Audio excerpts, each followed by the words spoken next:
শিমুল আর পারুল বারান্দায় বসে তার বাবা মায়ের সাথে গল্প করছিল। হঠাৎ শিমুলের বাবা বলে ওঠে, আজ অনেক গল্প করলাম, দুপুর গড়িয়ে সন্ধ্যা হতে চলল, তাড়াতাড়ি কিছু বাঁশ কেটে আনি, না হলে যে আজ বাজার করা যাবে না। বাবা, তোমাকে একটা কথা বলবো। কি কথা বলবি রে মা, তাড়াতাড়ি বল। বলি, তুমি তো বাঁশ কেটে বিক্রি করো, তাহলে বাঁশ বিক্রি না করে ওই বাঁশ দিয়ে আমাদের ঘরটা সারাও না কেন বাবা? বৃষ্টি হলে তো আমাদের ঘরে থাকাই যায় না বাবা। ঘর ঠিক করবার মতো যে আমার কাছে টাকা নেই মা। বাবা, এবারের বৃষ্টিতে যদি আমাদের ঘরটা ভেঙে যায়? তুমি যাও তো, মেয়েদের কথায় কান দিও না, তোমার আবার দেরি হয়ে যাচ্ছে। বউ, দাটা দাও তো। তুমি একটু দাঁড়াও, আমি দা নিয়ে আসছি।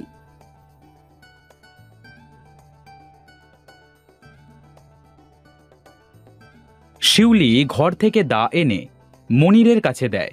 মনির দা নিয়ে জঙ্গলে চলে যায়।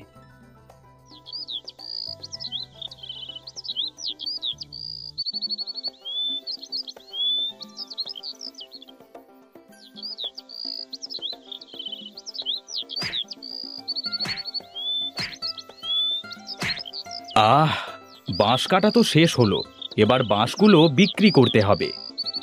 মনির বাঁশগুলো নিয়ে বাজারে যায়।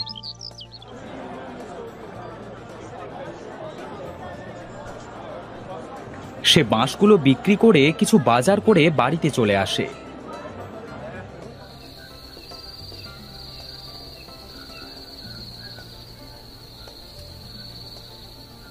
শিমুল, পারুল, খেতে আয় বলছি, তোদের বাবা তোদের জন্য বসে আছে।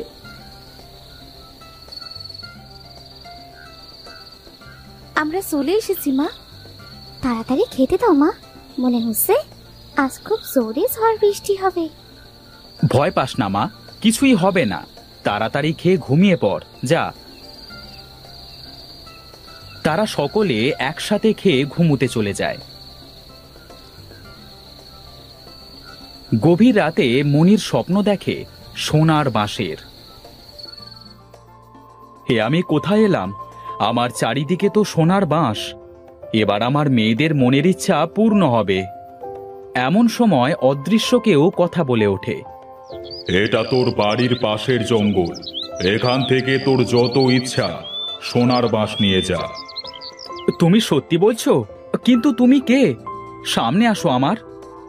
আমি তোর শুভাকাঙ্ক্ষী, আমাকে তুই দেখতে পাবি না, তুই তোর ইচ্ছে মতো সোনার বাঁশ নিতে পারিস এখান থেকে। আমার যে কি আনন্দ লাগছে, কতগুলো সোনার বাঁশ! এটা কি সত্যি? হ্যাঁ, এটা সত্যি। হোগো, তুমি এমন কেন বিড়বিড় করছো? ওঠো বলছি, কি হলো? ওঠো। কে কে কে কে কে ডাকছে আমাকে? ও তুমি! আমার কত সুন্দর স্বপ্নটা তুমি ভেঙে দিলে। বাহিরে ঝড় বৃষ্টি হচ্ছে, আমি যে ভয়ে মরছি, না জানি কখন ঘরটা ভেঙে যায়, আর তুমি পড়ে আসো তোমার স্বপ্ন নিয়ে। তাই তো, বাইরে তো অনেক ঝড় উঠেছে, ঘরেও তো দেখে বৃষ্টি পড়ছে, কি হবে এখন? না জানি মেয়ে দুটো কি করছে। রাত যত বাড়ে ঝড় বৃষ্টিও তত বাড়তে থাকে। প্রচণ্ড ঝড়ে মনিরদের ঘরের কিছু অংশ ভেঙে যায়।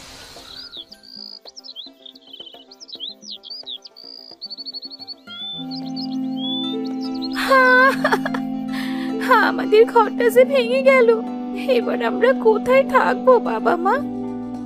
জানো বাবা, কালকে আমি আর বোন কত ভয় পেয়েছিলাম। কাঁদিস না মা, আল্লাহ যে কোনো একটা ব্যবস্থা করে দেবে। বউ, আমি গেলাম। তুমি এখন কোথায় যাচ্ছ? আজকেও তো মনে হচ্ছে ঝড় বৃষ্টি হবে, এই অবস্থায় তুমি কোথাও যেও না। বউ, আমাকে তো আমার ছেলে মেয়ের থাকবার একটা ব্যবস্থা করতে হবে, তুমি চিন্তা করো না, আমার কিচ্ছু হবে না। মনির বাড়ি থেকে বিদায় নিয়ে চলে আসে।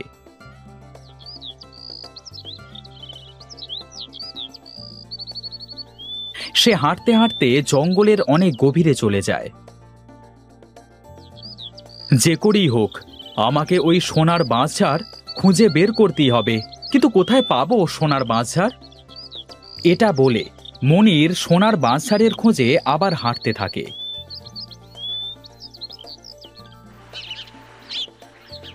হাঁটতে হাঁটতে তো জঙ্গলের অনেক গভীরে চলে এসেছি। খুব পানি তৃষ্ণা পেয়েছে। এই গভীর জঙ্গলে পানি পাই কোথায়? ওই তো একটা নদী। এই গভীর জঙ্গলে নদী কোথা থেকে এলো? যাই, ওখান থেকে একটু পানি খাই।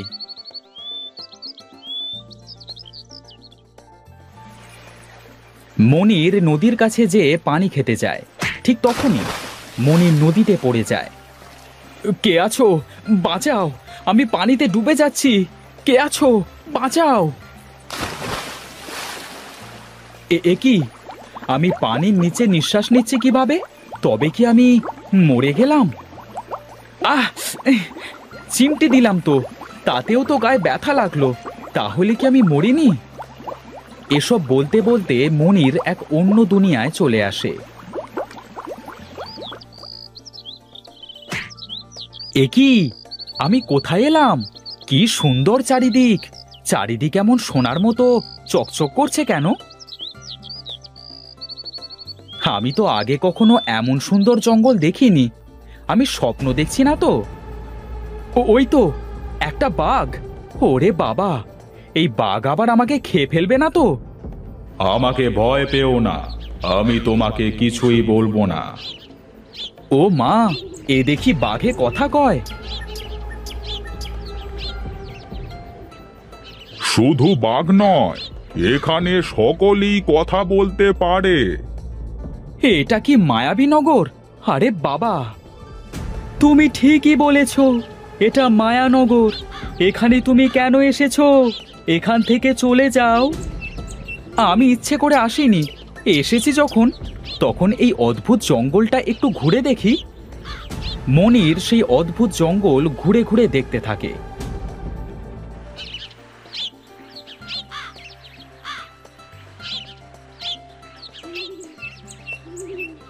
মনির হঠাৎ সোনার বাঁশঝাড় দেখতে পায়। ওই তো আমার স্বপ্নে দেখা সেই সোনার বাঁশঝাড়। আমার যে কি আনন্দ লাগছে, কি বলবো। বাঁশঝাড় থেকে সোনার বাঁশ নিয়ে সেটা বিক্রি করে আমি সুন্দর একটা ঘর বানাবো। মনির যখনই সোনার বাঁশঝাড়ের কাছে যেতে যায়, তখনই কিছু একটার সাথে ধাক্কা খেয়ে পড়ে যায়। আরে, এখানে তো কিছু নেই। তাহলে আমি কিসে ধাক্কা খেলাম? এখানে কি আছে যেটা ভেদ করে আমি সোনার বাঁশঝাড়ের কাছে যেতে পারছি না? এমন সময় একটা বুড়ি কথা বলে ওঠে। এখানে এক অদৃশ্য দেয়াল আছে, যেটা ভেদ করে তুই ওই সোনার বাঁশঝাড়ের কাছে যেতে পারবি না। কেন পারবো না বুড়িমা? কারণ এই দেয়ালটা আমি দিয়েছি, আর সবার ভালোর জন্যেই দিয়েছি। বুড়িমা, আমি যে অনেক গরিব। আমি বাঁশ কেটে তা বিক্রি করে সংসার চালাই। আমার যে সোনার বাঁশ খুবই প্রয়োজন। তুই ওখানে গেলে বন্দি হয়ে যাবি। কিন্তু কেন? তোর মতো যারা বাঁশের ব্যবসা করে তাদেরকে ডাইনি স্বপ্নে সোনার বাঁশের লোভ দেখিয়ে এখানে ডেকে আনে। ডাইনি? হ্যাঁ হ্যাঁ, ডাইনি। এরপর ডাইনি সবাইকে ওই সোনার বাঁশের ভেতরে বন্দি করে রাখে রে। কিন্তু এতে ডাইনিটার লাভ কি? লাভ আছে। মানুষদের ডাইনিটা বলি দেয় প্রতি পূর্ণিমার রাতে। আপনি সবাইকে বাঁচানোর জন্য এই দেওয়াল দিয়েছেন? হ্যাঁ, আমি ডাইনিটাকে অনেকবার মারতে চেয়েছিলাম, কিন্তু পারিনি। কি করলে মরবে ডাইনিটা? সেটা জেনে তোর লাভ নেই ছেলে। তুই বড্ড বেশি কথা বলিস।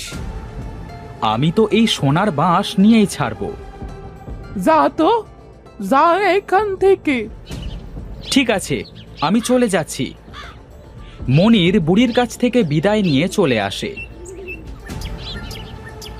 আর একটা গাছের পেছনে লুকিয়ে পড়ে। শয়তান ডাইনি, আমি তোকে কারো ক্ষতি করতে দেব না রে। তোর মনের ইচ্ছে আমি পূর্ণ হতে কিছুতেই দেব না। তার মানে বুড়িমা সত্যি বলছে। তোকে তো এই জাদুদণ্ড দিয়ে আমি মারবই। এই পৃথিবীকে আমি উদ্ধার করব। তার মানে বুড়ির জাদুদণ্ড দিয়েই মারতে পারবো ডাইনিটাকে। এরপর অনেক সময় কেটে যায়। বুড়িটা একটা গাছের গোড়ায় ঘুমিয়ে পড়ে। এই সুযোগ, এবার জাদুদণ্ডটা চুরি করতে হবে।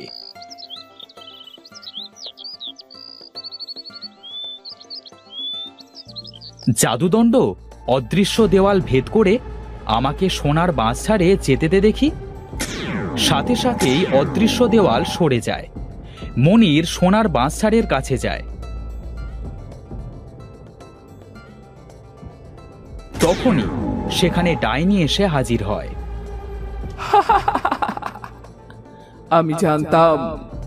আমি জানতাম তুই আসবি। এবার তোকেও আমি সবার মতো মেরে ফেলবো। তুই আমায় বন্দি করতে পারবি না ডাইনি, তার আগে আমিই তোকে মেরে ফেলবো। তুই আমাকে মারবি? এটা বলতে বলতেই মনির ডাইনির বুকে জাদুদণ্ডটা ছুঁড়ে মারে। সাথে সাথে ডাইনিটা ছটফট করতে থাকে। জ্বলে গেল। ও, আমার সমস্ত শরীর জ্বলে গেল। মরে গেলাম। মেরে ফেললি আমাকে। মরে গেলাম। বাঁচা আমাকে। আমি তোর সব কথা শুনবো।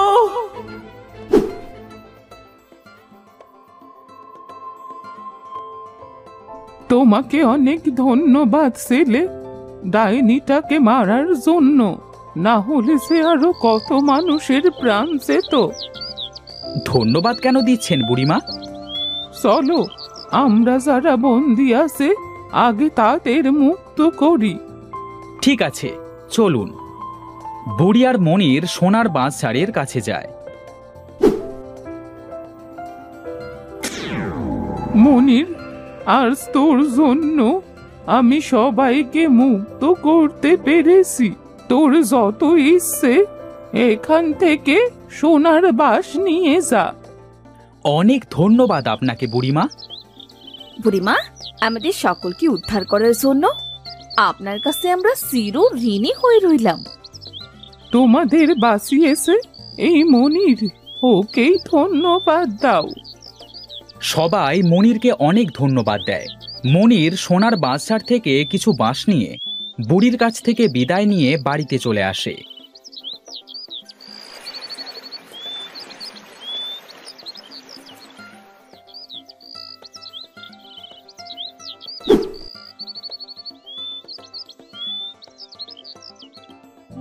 কোথায় ছিলে তুমি সারাদিন? জানো, আমি কত চিন্তা করেছিলাম। শান্ত হও বউ, শান্ত হও। এ কি, তোমার কাছের এই বাঁশগুলো এমন চকচক করছে কেন? কি বলছো কি তুমি? এগুলো সব সোনার বাঁশ? তাছাড়া আর বলছি কি, এবার যে আমাদের আর কোনো কষ্ট থাকবে না। না গো, আমরা অন্যদেরকেও সাহায্য করতে পারবো। তারা সোনার বাঁশ বিক্রি করে অনেক ধনী হয়ে যায়। সকল গরিবদেরকে মনির নানানভাবে সাহায্য করতে শুরু করে।